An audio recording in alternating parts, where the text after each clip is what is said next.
Finalement, il y a eu un jugement pour la voie de contournement. C'est quoi les étapes suivantes, là, puis qu'est-ce qu'on doit faire pour que ça avance, cette histoire-là?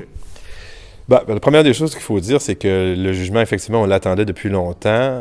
C'est un jugement qui semble mettre un terme au recours judiciaire qui avait été entrepris puis qui avait donc freiné le projet que j'avais annoncé en 2013 avec Sylvain Gaudreault, à l'époque qui était ministre des Transports. Donc, on avait annoncé le projet de réalisation de la voie de contournement de Saint-Lin.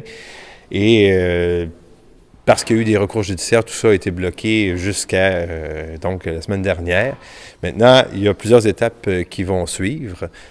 5 étapes, en fait, et là, je vais vous les dire clairement. Premièrement, il va y avoir une étude d'impact environnemental qui va être menée par le Bureau d'audience publique sur l'environnement. Donc, on va regarder quels sont les impacts environnementaux. Deuxième étape, une fois que ça va être passé, on va carrément finaliser les plans et les devis, parce que présentement, il y a des plans préliminaires, mais il faut faire la finalisation de ça. Troisième étape, le ministère des Transports va acquérir les terrains nécessaires pour construire la route. Quatrième étape, on fait des appels d'offres, on demande qui est intéressé à faire la construction. Et la cinquième étape, c'est la réalisation comme telle des travaux. Et ce qu'il faut comprendre, c'est que tout ça était déjà enclenché au ministère des Transports jusqu'à ce que les recours judiciaires arrivent. Maintenant que c'est terminé, on peut aller de l'avant et je demande expressément au ministre des Transports d'appuyer sur l'accélérateur. Et là, il faut que ça commence le plus rapidement possible pour qu'on puisse franchir les 5 étapes. Il y a aussi un autre point, c'est que il y avait eu une évaluation en 2009 d'autour de 16 millions. Mm-hmm.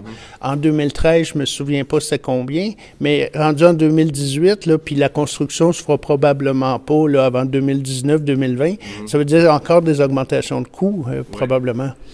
Écoutez, sûrement, parce qu'il y a de l'inflation, toujours. Cela étant, le projet est tellement nécessaire. Il s'agit, bon, évidemment, de la qualité de vie des citoyens de Saint-Lin, là, qui est en cause, première des choses. Deuxièmement, la route 158, qui passe présentement dans le noyau villageois, là, au cœur sur la rue Saint-Isidore. Cette route-là, qui est une artère importante pour l'économie de la région de la Naudière, là, qui va de Saint-Jérôme à Joliette, cette route-là, elle est complètement bloquée maintenant.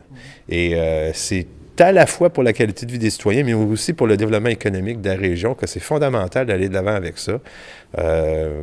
C'est pas un luxe, là. Alors, bien sûr, ça va coûter un peu plus que ça. Les montants vont être un peu plus élevés, mais on parle de quelque chose qui est fondamental, qui est nécessaire et qu'il faut réaliser de toute urgence.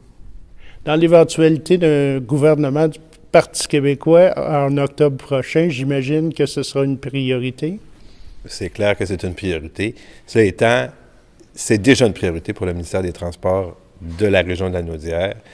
C'est évidemment une priorité pour tous les élus que je rencontre et je croise. Et c'est partout dans la région de la Naudière. Donc, tout le monde comprend qu'on n'a pas le moyen de se priver de ce route-là. Donc, il faut que ça bouge. Il faut que ça bouge et rapidement. Merci, Nicolas. Merci.